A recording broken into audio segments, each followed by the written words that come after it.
नमस्कार। Corona virus यानी अगर ये जिक्र आता है तो हर आदमी के दिमाग में भय की स्थिति होती है।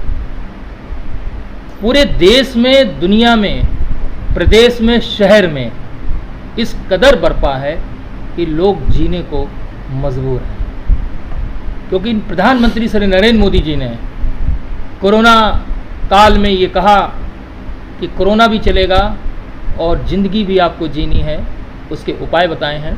और इस समय बहुत स्थितियां नाजुक हैं, तो मैं अभय मिश्रा अपनी पूरी टीम के साथ भारत 21 न्यूज़ और एक छोटी सी प्रेस कॉन्फ्रेंस हमारे बीच में है।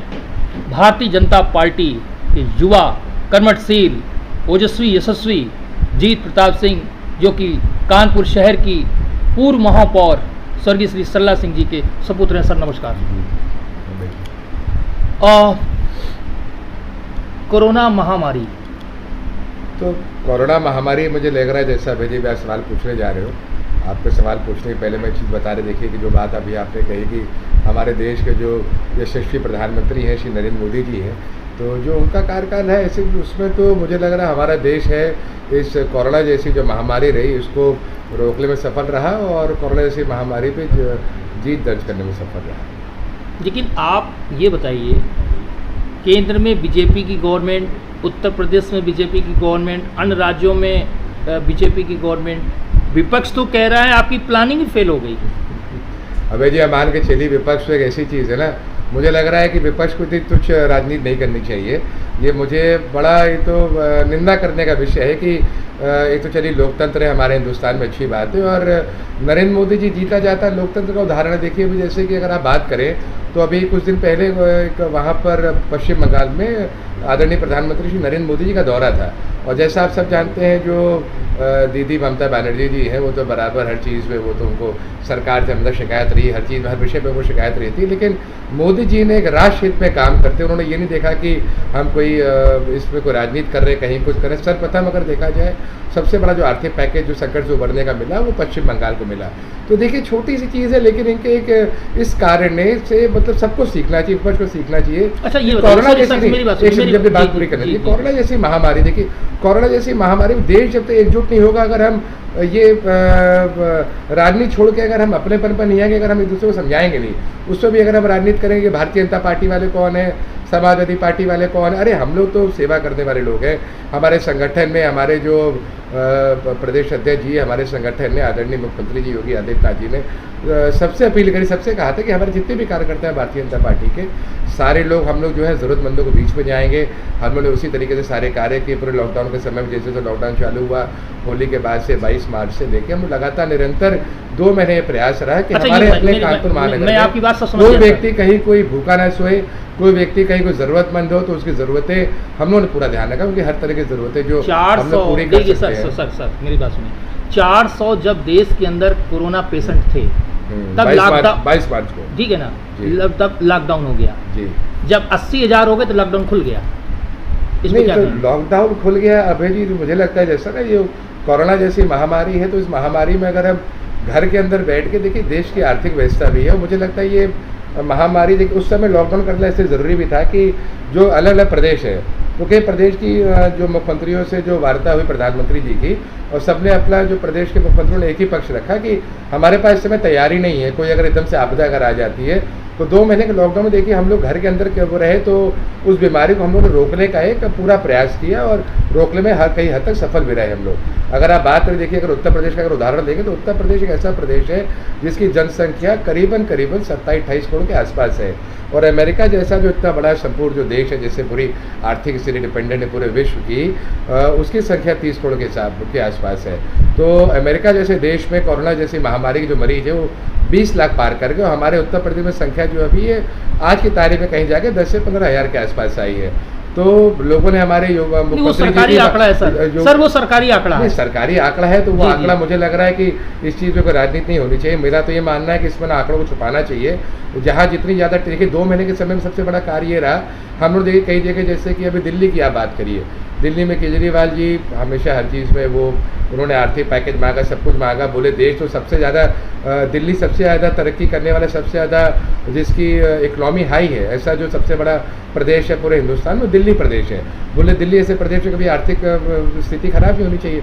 लेकिन उसके बाद भी जो है मोदी जी ने देखिए अभी वहाँ पर जो अभी ट्रेन वाला चला है, जो आनंद विहार जो स्टेशन है, वहाँ पर हम लोगों ने ट्रेन के अंदर सारे वो लगा दिए हैं, सारे कोचेज़ को उसका क्वारंटाइन करने के लिए सारे वहाँ बनाए गए हैं। तो इस तरीके छोटे छोटे उदाहरण है कई जगह, जैसे कि क्या हुआ कि वो बेड्स के इंतजाम किए गए, कई जगह जो है वो मेडिसिन पहुँचाने का इंतजाम किया गया, कई जगह टेस्टिंग किट्स अवेलेबल कराने का कार्य किया गया। तो 2 महीने का समय जो है लॉकडाउन का रहा, तो सरकार की ये कोशिश रही कि हर छोटे छोटे कस्बे में, ज़िले में, गांव में, शहर में हम जो कोरोना की टेस्टिंग किट है उसको हम पहुंचाने का प्रयास करें, ताकि जितनी ज़्यादा टेस्टिंग होगी उतनी ज़्यादा हमको पता चले कि हमारे बीच में कोरोना के मरीज हैं।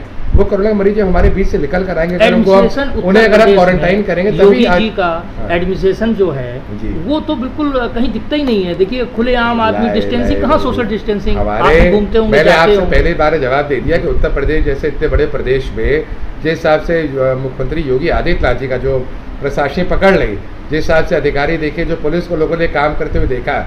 चलिए हम लोग भी बहुत समय सरकारें देख रहे हैं, इसके पहले समाजवादी पार्टी की सरकार रही, उसके पहले बहुजन समाज पार्टी की बहन जी की सरकार रही, तो प्रशासन उस समय भी देखा हम लोगों ने। उस समय बहुत सारी ऐसी महामारी वाली घटनाएं नहीं हुई, लेकिन इस समय जो प्रशासन जो टाइट रहा, इस समय जो प्रशासन पर रोल निभाया, तो कहीं ना कहीं सरकारी दबाव था, मुख्यमंत्री जी का एक आदेश था। जो वृद्धि है दामों में, आपको लग रहा है कि महंगा है कि नहीं?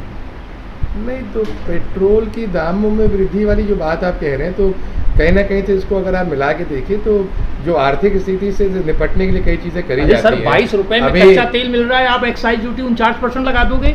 नहीं, ऐसा नहीं है। अभी देखिए आर्थिक स्थिति अभी कई जगह जैसे माने चलिए हमें आर्थिक स्थिति का सामना करना है। 22-23 रुपए की उसकी कॉस्ट है, और वो एक्साइज ड्यूटी आपने 4 गुना लगा दी। नहीं हुई, उसके बाद सब्सिडी सरकार ने जो बढ़ाई थी, और इसके बाद में अभी जो ये आर्थिक सर आपने भी विरोध किया था मनमोहन सिंह सरकार में।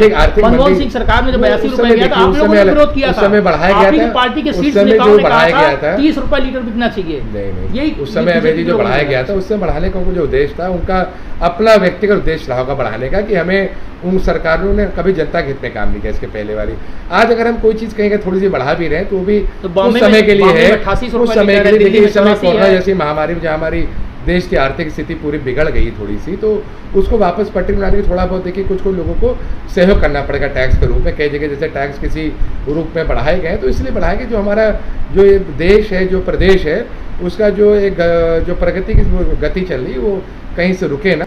उत्तर प्रदेश सरकार में अभी कई आप ही के विधायक जी ने, पार्टी के विधायक ने, और अन्य राज्यों में भी लोगों ने ये जो ऑनलाइन पढ़ाई चल रही है बच्चों की, जिसमें स्कूल जो है ज़बरदस्ती फीस ले रहा है।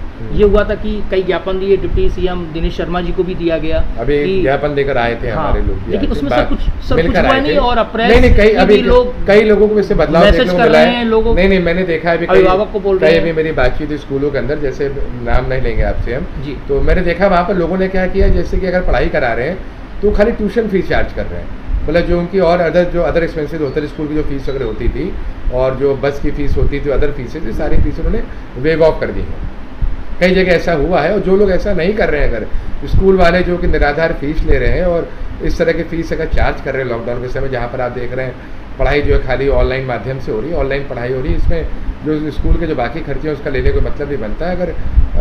अगर स्कूल इस तरह के काम अगर कर रहा है तो उसको उसके अगेंस्ट बड़ी कड़ी से कड़ी कार्रवाई करी जाएगी। उसको आने वाले समय में देखने को मिलेगा कितनी कड़ी कार्रवाई करी जाएगी। अन्य राज्यों अगर ऐसा कर रहे हैं, अन्य स्टेटों में अगर बात करें, छत्तीसगढ़ की बात करें, वहाँ पे कई स्कूलों ने को ज्ञापन के माध्यम से वहाँ के जनप्रतिनिधि दिया, तो वहाँ के जो स्टेट के लोग थे, प्रशासन के लोग थे, उन्होंने बेकायदे इस पे जो है एक कमेटी गठित करके, और उन्होंने कहा कि वो स्कूल वाले फीस नहीं लेंगे। नहीं, हमारे भी कई स्कूल ऐसे हैं जो कि देखिए अपने लोगों के अपने व्यक्तिगत स्वभाव के ऊपर भी होता है। कई हमारे लोगों के स्कूल में उनकी विचारधारा रही, तो उन लोगों को लगा कि ये जो फीस हम ले रहे हैं ये जायज़ नहीं है। अभिभावक जो सर कह रहे हैं, और बाकी जो हमारे यहाँ की जो सरकार ने काम किया, सरकार ने एक अपील करी थी जो स्कूल संचालक है सब लोगों से, कि आप लोग जो है जो अनुचित फीस ले रहे हैं उस फीस को मत लीजिए। जो इस तरह की फ़ीस अगर आप ले भी रहे हो तो अगर है तो इसका माफ़ करने के लिए सरकार ने अपील करी, तो कई लोगों ने इसका पालन भी किया है, अभिभावक कह रहे हैं, सख्ती से किया जी जी, अभिभावक कह रहे हैं, लोग कह रहे हैं कि चूँकि जितने भी राजनीतिक दल हैं जी, उस सभी के अपने अपने स्कूल हैं, इसलिए उनको प्रॉब्लम आ रही है, ये पॉलिटिकल तो प्रॉब्लम चलिए तो विपक्ष वाली बात हो पॉलिटिकल गई। प्रॉब्लम है। सबके स्कूल है, सबका अपना निजी व्यापार है, सबकी अपनी अपनी चीज़ें हैं और लोगों के अपने ऊपर है कि वो उसकी फ़ीस माफ़ करे ना करे। मैंने आपसे कहा सरकार ने एक अपील करी थी लोगों से, कहा संचालकों, स्कूल संचालकों से कि आप इसको जो है माफ़ करने का कष्ट करें और हो सके तो फीस ना लें इसके लिए, और अनुचित फीस अगर ली जा रही तो उसको कम करने का कष्ट करें। तो और लोगों ने फ़ीस कम भी करी।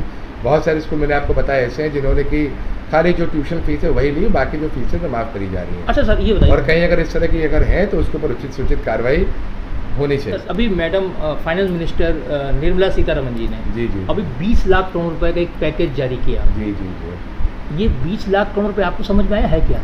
20 लाख करोड़ रुपए तो हम जैसे कार्यकर्ताओं का काम है लोगों को समझाने का। है क्या चीज़? बहुत सारे लोग ऐसे हैं, देखिए आज आपने देखा, आज पेपर में शिकायत आई है कि किसी ने अप्लाई किया था लोन के लिए, उसको लोन नहीं मिला, सीधे उसने उठा के शिकायत कर दी प्रधानमंत्री से, पीएमओ में शिकायत कर दी।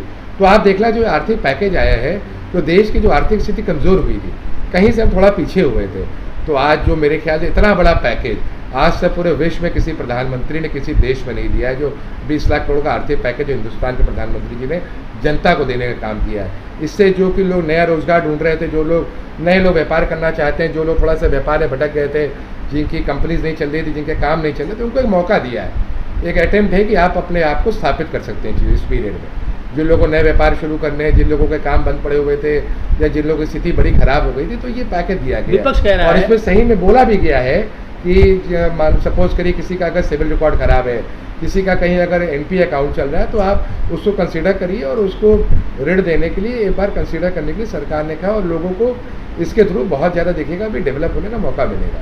ये एक ऐसी चीज़ है जो यंगस्टर्स हैं, जो हम लोग स्टार्टअप लोन ढूंढते हैं, बेचारे जिनको काम के लिए पैसा नहीं था, तो बैंकों से कहा गया इनको अब अनसिक्योर्ड लोन देने के, और वो अपना देख लें कि कैसे क्या पैसे की वापसी क्या आसानी से मिल जाएगा आम पब्लिक नहीं मिल रहा है। मैं कई जगह भी ऐसा हुआ, कार्यकर्ताओं शिकायत मेरे पास आई कि जीत भैया हम गए थे और बैंक मैनेजर ने कहा कि वैसा कोई सर्कुलर अभी नहीं आया।